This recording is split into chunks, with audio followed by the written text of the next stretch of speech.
Here's everything you might have missed in Guardians of the Galaxy Volume 3. Welcome back to Nerdist News. I'm Dan Casey, and today we're breaking down all the Easter eggs and hidden details that you might have missed in Guardians of the Galaxy Volume 3. However, to talk about all of this in detail, we have to spoil what happens in the movie. So if you haven't seen it yet and you're worried about that sort of thing, leave now before it's too late. Hello! You were right. Okay, let's get into it, shall we? While we broke down what those post-credit scenes mean for the team's future already, today we're turning our attention to the film's myriad Easter eggs, subtle details, and comic references that you might have missed. Now, something that many fans immediately clocked is the Guardians have sweet new supersuits this time around. Their costumes pay homage to their iconic look in the 2008 comic book run, and they incorporate the Ravagers logo as well to pay tribute to Star-Lord's roots. Now, the movie also assumes that many viewers have seen the Guardians of the Galaxy holiday special. It's referenced several times throughout the movie. That romp established that the Guardians have taken over Nowhere, the celestial head mining colony, after purchasing it from the Collector. The special was also our first taste of the Guardians' massive new ship, the Bowie, which replaced the Benatar. And speaking of the Guardian ships, you can also spot the tape deck from the Milano inside Quill's bedroom on Nowhere as well. As for Nebula's new arm, which can turn into a Mega Man-style cannon among other things, it is not Bucky's vibranium arm according to James Gunn. And I say that because in the holiday special, Nebula gifted Rocket the prosthetic limb he's coveted ever since Infinity War. Oh, I'll get that arm.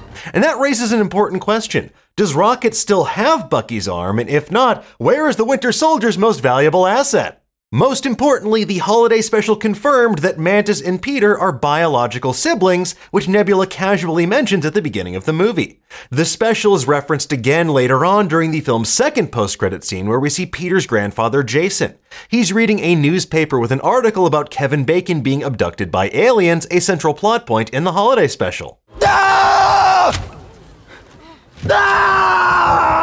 And speaking of Peter's grandfather, the name Jason is perhaps a cheeky reference to Peter's actual spacefaring father from the comics, Jason of Spartax. Star-Lord's always had daddy issues, but they were on a much more cosmically significant scale in the Marvel Cinematic Universe, because Ego's Dairy Queen dalliance means that Peter is half celestial.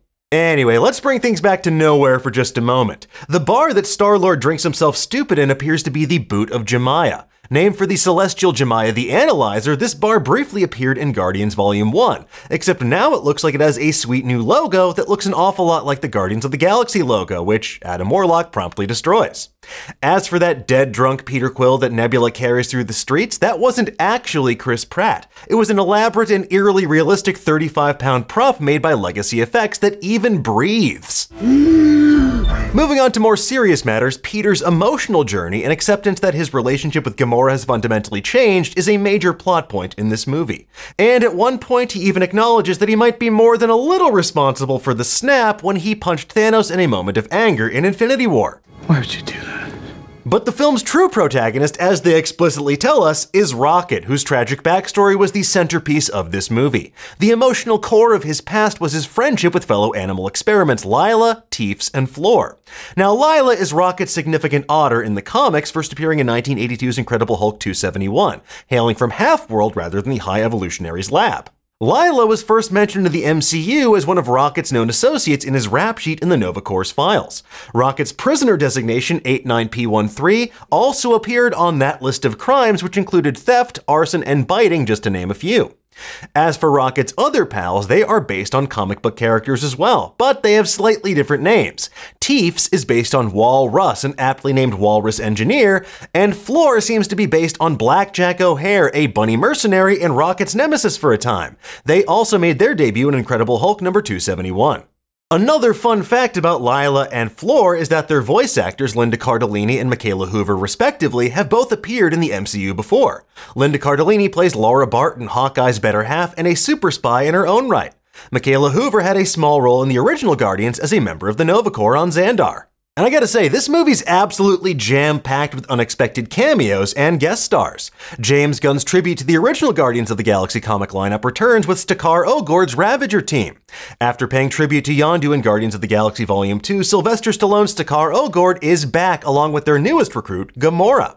Although Michelle Yeoh's Alita Ogord and Ving Rhames' Charlie 27 were conspicuously absent, we did see the return of other characters, like Michael Rosenbaum as Martinex and Tara Strong as Mainframe. Now, Now Strong, who also voices Miss Minutes on Loki, actually replaced Miley Cyrus as the voice of this floating robot head. Now for those who don't know, this Ravager crew is an homage to the earliest iterations of the Guardians team in the comics. Also among their number is Krugar, who you might have noticed has a sling ring. That's because this alien sorcerer who first appeared in 1991's Guardians of the Galaxy Annual #1 actually apprenticed under Doctor Strange. In the High Evolutionaries' headquarters on Counter-Earth, one of the guards named Flectic is played by Pete Davidson, who also starred in James Gunn's The Suicide Squad for like 5 minutes. And yes, James Gunn also got in on the fun as well. He voices Lambshank, that wretched creature the team discovers while freeing prisoners from High Evolutionary cells. Thank you! Now someone else pulling double duty on Counter-Earth is Judy Greer as the voice of the horrifying hybrid Warpig. You may remember Greer as Scott Lang's ex-wife Maggie in Ant-Man and Ant-Man and the Wasp. You people can't just show up here whenever you want and search the place. Actually, they can. You need a warrant. Actually, they don't.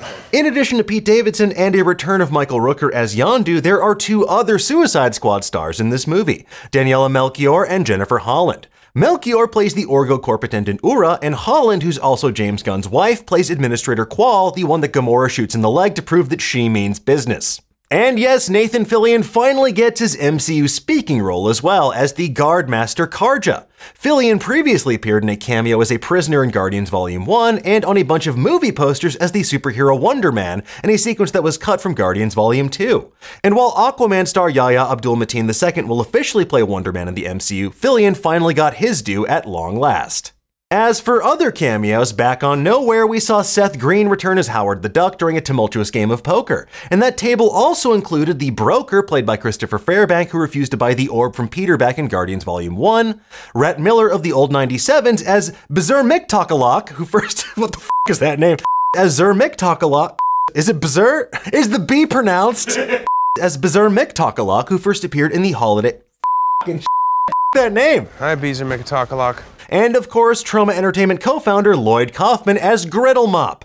Kaufman previously appeared as a prisoner in Volume 1 and helped give James Gunn his start in the industry. He hired him to write Tromeo and Juliet back in the day. Now, when the team goes to infiltrate the fleshy Orgo Scope, they do so by wearing brightly colored spacesuits, and many fans immediately thought that this bears a striking visual similarity to Among Us. But as James Gunn confirmed on Twitter, they're actually an homage to 2001: A Space Odyssey. And chances are this movie might have made you make your own homage to 2001 if this movie made you cry like a giant baby as well. And speaking of giant space babies, Adam Warlock, everybody! Engineered to be the perfect organism by the Sovereign, Adam was, as his mom Aisha notes, removed from his cocoon a little too soon. Now, some fans have complained online that Will Poulter's Adam Warlock isn't this detached philosopher god they remember from the comics, but you gotta remember, he was basically a giant idiot baby during his early appearances in 1969's Thor 165 and 166. With that said, we do get a glimpse of his godlike persona by the movie's end when he rescues Star-Lord from deep space with a cheeky homage to Michelangelo's The Creation of Adam. And speaking of creations, while the Sovereign are the ones who engineered Adam in the MCU, it turns out the High Evolutionary is the one who engineered the Sovereign. And among the other races he takes credit for are the Zeronians and the Ani-Men.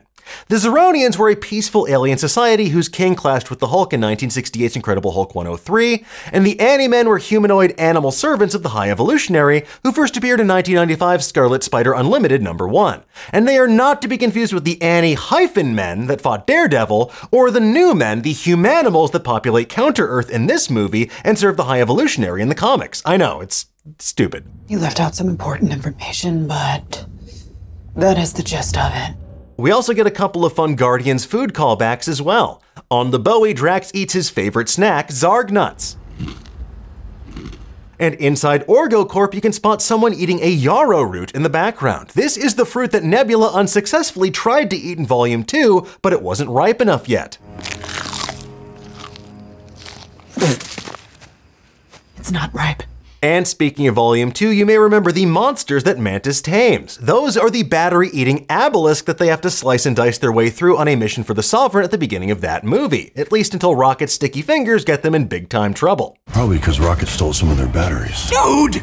And as for Rocket, he's now finally the leader of the Guardians that he always thought he should be, and he has a sweet new lineup to prove it. In the film's post-credit scene, we see that one of their new members is Phyla, another of the High Evolutionary's experiments. And as we explained in our post-credits breakdown, this powerful child is actually Phyla Vell. She's the daughter of the original Captain Marvel, Mar-Vell, and went on to hold the mantles of Captain Marvel, Quasar, and Martyr over the years. She was also a key member of the Guardians, so we're excited to see what she can bring to this team and whatever adventures come next. And this all begs the question of whether or not we could also see Drax's daughter eventually return to the land of the living in the MCU, because in the comics, she is better known as Moondragon and has a deep connection with Phyla. But as with anything like that, only time will tell.